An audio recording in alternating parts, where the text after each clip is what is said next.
I am super excited to be doing this interview because I'm with one and only Jaguar Jonze. She's also a Australia Decides royalty. We know her from the 2020 version of the competition, and she's back for the 2022 version of Australia Decides.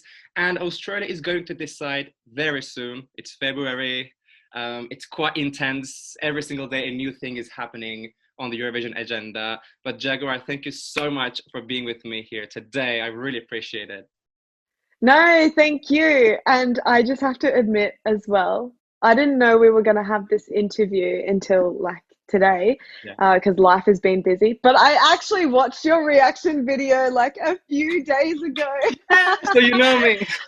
Yes, so I already know you, and it's hilarious because when it came up, I was like, "Oh, no way!" This is the Because guy with the weird faces.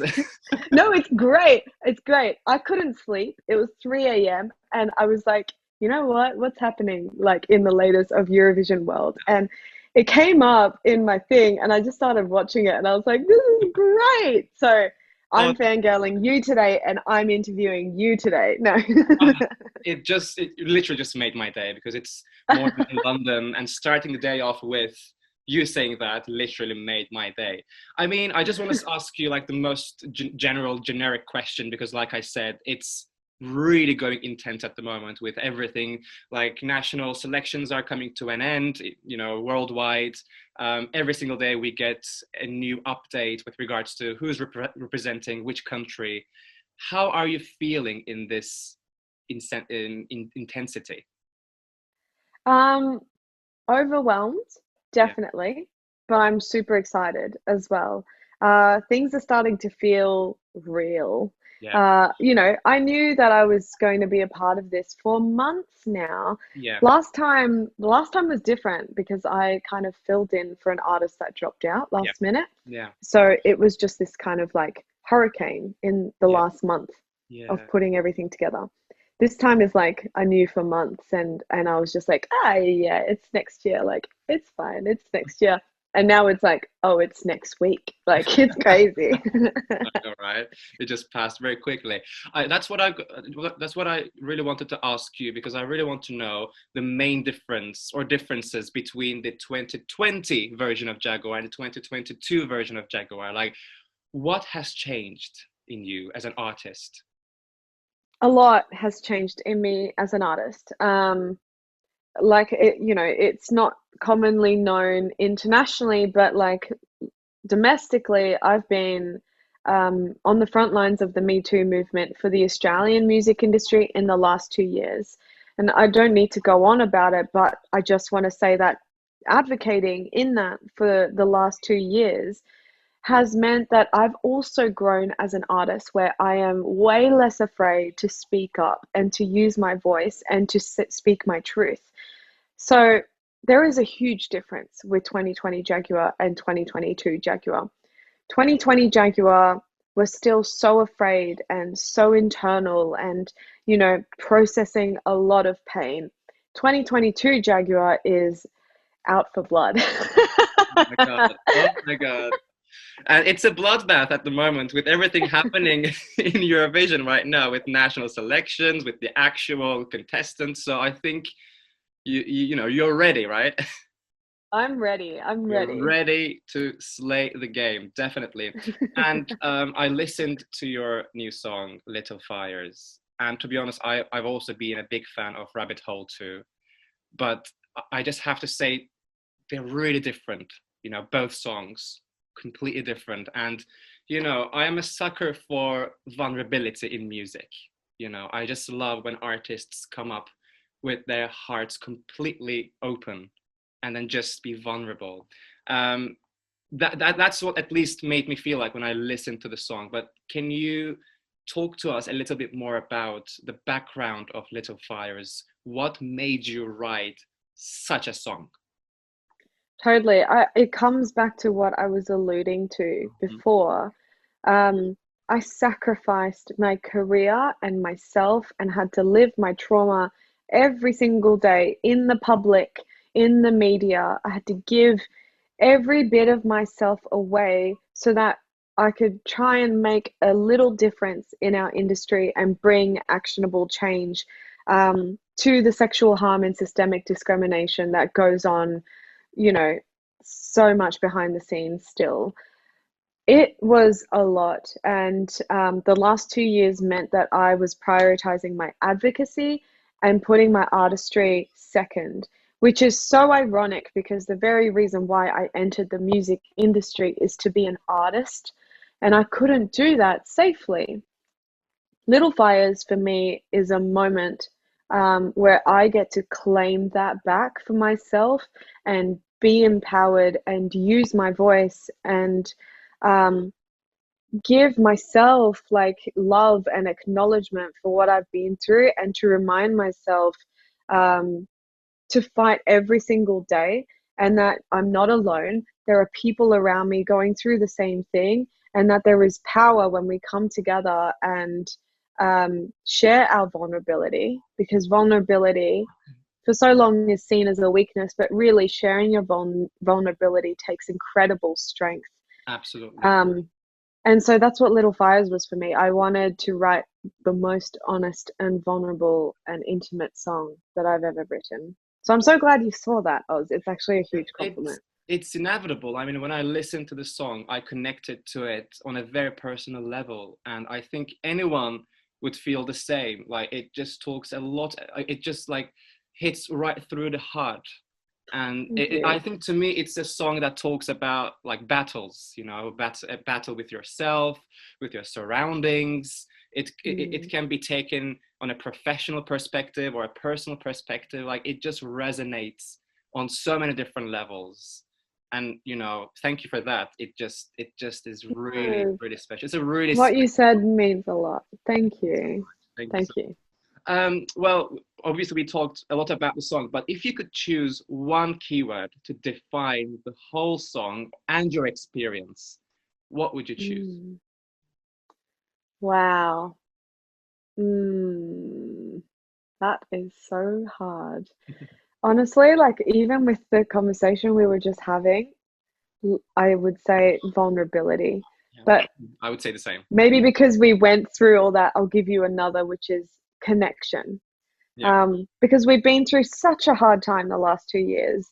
yeah, And I think it just showed our need for connection. Um, yeah, and I want to give that in the song as well. So hopefully, it resonates with people around the world and that they can feel connected to it. So in this really detached time with COVID-19, there's yeah. a way, we can kind of still connect with each other. Isn't it like so sweet to finally admit that you're okay with being honest as an artist and you can open your heart and you're not afraid of anything that comes, that in the end as a price to pay at least. Like you are who you are, and this is your music, and this is what you're going to be using on the spotlight. Mm, I think it must be so totally. liberating. Totally. And to be honest, I didn't have that privilege Mhm. a couple of years back. And I hopefully can stand for something and help elevate voices that are still in that position that I was in a few years ago. I feel like the position I am in now is with, such fragile and incredible power and privilege. And I want to make the use of that to make sure that, like what I do with my art and music, not only is an expression for myself, but hopefully also makes a change, has an impact, in Absolutely. society too. Absolutely. I mean, going back to 2020, your song Rabbit Hole, of course, was a big hit. You know, you've gathered all your fans, and then we got to know who is Jaguar at the first sight. And I remember when I first watched it, the staging, the camera angles, the transitions, I was completely in shock. I was like, oh my God, like, where should I look at? What's happening? This is all so sudden. And it was so brilliant. It's such a masterpiece visually and, as a song as well. So we haven't seen the live version of Little Fires yet. And it's February. What can you tease us with regards to What are we in treat for? What are we going to be seeing on stage? Because I mean, it's completely different than Rabbit Hole. Totally, totally. I released my music video for Little Fires today. Hmm. So I'm gonna say if you want to tease, check out the music video because I freckled some hints somewhere in there, and that might allude to my staging and visual ideas that I have for Little Fires. Oh my God, that's amazing. My ring light keeps going on and off, by the way. I'm really sorry about that. No, that's okay. um, wow, okay. So like there are some hints in the music video that we can just Maybe. okay, that's a Yeah, proper yeah. tease. I expect a reaction video. Okay, well, you know what? I have the full day and I'm going ahead and doing it. I'm going ahead Yes, and doing it. yes, you've made my day. Okay, Yes, but I will come up with my assumptions on yes. what could be a tease on your staging. Oh my So, gosh, I can't wait. I want to see this. I want you to like just okay. spitball ideas. Pretend you're my creative director and you're like, trying to come up with what's Don't say happening. that. So I'm gonna take it like super seriously on a like a really annoying level. do it. I can't wait. I'm Okay, fangirling now because I'm so cool. I'll excited do to it. see I'm this. doing it. Okay. Yes! Okay, so this next one is a kind of like a fun general Eurovision question. Um, if you could choose one Eurovision icon from Oh, Eurovision history to collaborate with, okay. who would you choose? So easy for me. Are you ready for it? Yes. Celine Dion. Oh my God. Oh wow. We've gone all Yes. the way back.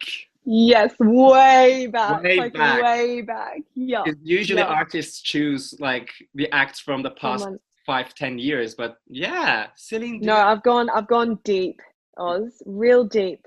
And that is because Celine Dion is a guilty pleasure of mine that I'm not guilty about at all. Like, yeah, yeah. I mean, So she it would be a dream come true. And to be honest, I feel like my mum would cry if that we all collaboration would happened. cry if And that she'll happened. finally be proud of me. I'm Oh my kidding. God. Well, Celine, Uh, if you're watching this, I yes, mean, let's make that happen. yes. Team Celine. Team Celine, absolutely. I mean, like we kind of like forget how many iconic proper royalties are coming from Eurovision, when you think about it. Totally. Like I Celine, speak with Americans and I tell them, you've got Celine Dion, you've got like your ABBAs, even Olivia Newton-John, and they're like, what? Like they all came out of Eurovision? yeah. Obviously, we know the more recent like explosion on, the international market with last year's winner. That one's like, and now it's like really put Eurovision, on the brains of a lot of Americans. But when I list some of these artists, they actually had no idea. And yeah, it's cool, isn't it? Like it's super cool. Absolutely. I mean, I do have like an extra question that just came into my mind, and I'm definitely sure that the whole process for Australia Decides must have been super adventurous as well. But let's just assume that you've gone through and then you're representing Australia on Eurovision 2022. What are you most excited about the whole journey? Like, is it the backstage? Is it the meet and greets? Is it the preparations? Like, have you got something in your mind that makes you think, oh my God, like, I'm just really looking forward to experiencing this? Um, Honestly, uh, to be worthy enough to be an artist on the world stage and to be able to like express myself and sing and play my song that I've put so much into on that stage to that crowd. Oh God, like No, I just feel I'm all this getting like warm goosebumps right now. honey. I'm like, Yes, I'm like so excited. like it Oh, would oh just my God. be it would be this like like I think I would just break down and cry and just like kiss the ground and just I like, know. try and touch as much as I can and just absorb it all in and eat it like Yeah. cake because I can't even find words because it would just be phenomenal, like phenomenal. It's really really big. I mean, especially after the Yeah. pandemic and that sort of like blank year, like we have learned how not to take anything for granted, you know, like Yes. we have to Yeah. be the minute and everything is so precious. Having said that, last but not least, what would you like to say to all of the Eurovision fans out there who are watching this video? Honestly, I want to say thank you to, the Eurovision fans that have become my family, that have supported my music, that really like held my hand and, gave me the strength to fight every day, to remember what my goals are and to be the artist that I am today. Like, honestly, I could not have done it in the last 2 years without them.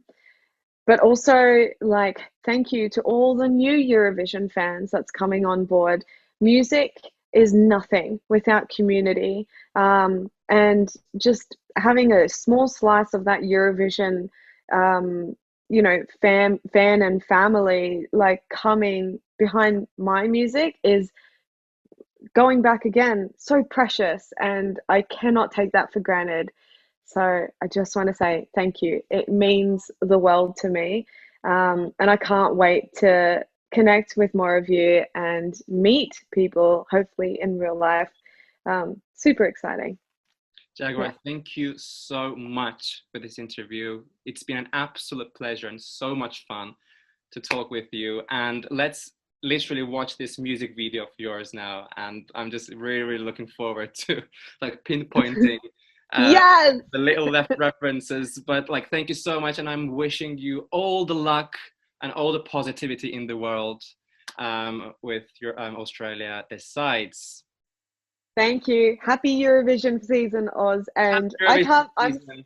I'm so glad this happened. It just Me seems like too. fate as well. So Exactly, I'm me a too. fangirl. Oh, Keep I'm a dipping, you'll fanboy. see. Virtual hug. Yeah. So Thank you good. so much and take care, okay? We'll be watching very Take closely care. what's Mwah, mwah, happening. mwah, Mwah, mwah, mwah, mwah. mwah.